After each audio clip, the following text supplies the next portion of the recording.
જય શ્રી કૃષ્ણ. રિદ્ધિસ કિચનમાં તમારું સ્વાગત છે. આજે હું પાપડ રોલ બનાવવાની છું.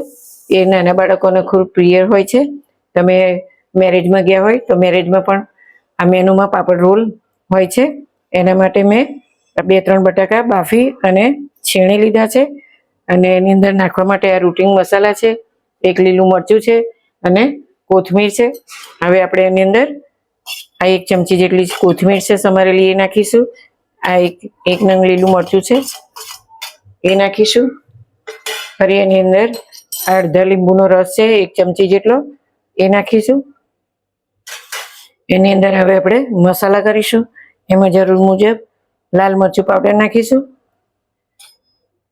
થોડી હળદર નાખીશું, અડધી ચમચી ધાણા જીરું પાવડર નાખીશું, થોડો ગરમ મસાલો નાખીશું.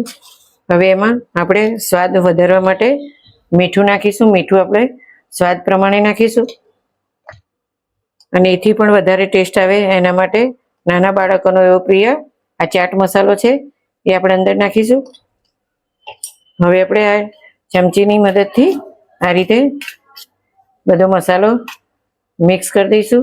ચમચીથી ના ફાવે તો આપણે હાથથી પણ આમ આ રીતે બધો મસાલો બટાકાની અંદર ભળી જાય છીણમાં, એ રીતે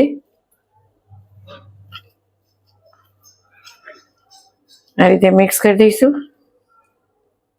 હવે આપણે પાપડ રોલ બનાવવાના છે. એના માટે અમે 2 નંગ અડદના પાપડ લીધા છે. એની પ્રોસેસ આપણે આગળ કરીશું. આપણે આ અડદના લોટનો પાપડ તૈયાર છે. એને આ રીતે વચ્ચેથી 2 ભાગ કરી દઈશું. હવે જે આપણે આ અડધો પાપડનો ટુકડો છે એને પાણીમાં આ રીતે 1-2 વખત બોરી લઈશું. બહુ પલળી જાય તો પાપડ ફાટી જાય છે. હવે આ રીતે એને નીતાળી લેવાનું છે. ફરી એની અંદર આ જે બટાકાનું પૂરણ આપણે ભર્યું છે, બનાવ્યું છે, એ આ રીતે મૂકી દેવાનું છે. પછી એના આ એક રીતે આમ કરતા પછી આપણે રોલ વાળી દેવાનો છે. સાઈડ ઉપર દબાવતા જવાનું છે.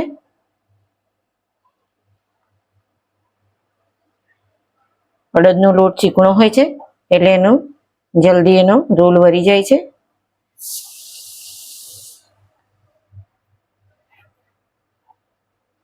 આ રીતે આપણો પાપડ રોલ તૈયાર થઈ ગયો છે. હવે આપણે એને તળી લઈશું. આ પેનમાં આપણે તેલ મૂકી દીધું છે અને થોડી ફ્લેમ ધીમી રાખી છે. હવે એને અંદર આપણે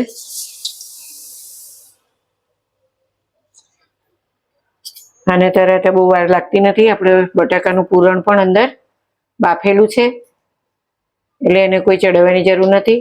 અને પાપડ પણ આ અડદના તૈયાર જ છે. એને ખાલી ફ્રાય જ કરવાનું છે. થોડા બદામી કલરનું થાય ત્યાં સુધી એને આપણે તળવાનું છે. આ પૂરણની અંદર તમે ચીઝ નાખી શકો છો, નાના બાળકોને ભાવતી હોય છે, અને પનીર પણ નાખી શકો છો. જો અમારા પાપડ રોલ હવે તૈયાર થઈ ગયા છે. એનો લુક પણ બહુ સરસ લાગે છે. હવે અમારા પાપડ રોલ તૈયાર થઈ ગયા છે.